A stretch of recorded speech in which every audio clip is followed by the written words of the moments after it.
Hey, I'm Ty with WTI, and I want to show you guys my rubber spatula. What I love about this spatula is that it is all encased in this rubber material. So it doesn't have like a rubber spatula part and then the handle is different. It's all the same. I also like how it doesn't have that like little notch that some of them do where you have to clean under that little crevice.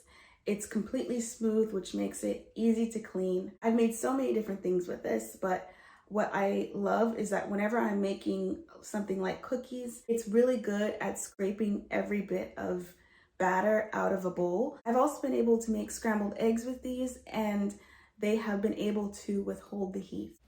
And obviously, with it being silicone material, it doesn't scrape up my pans. So I highly recommend this. It's been extremely durable and reliable, and that's my point of view.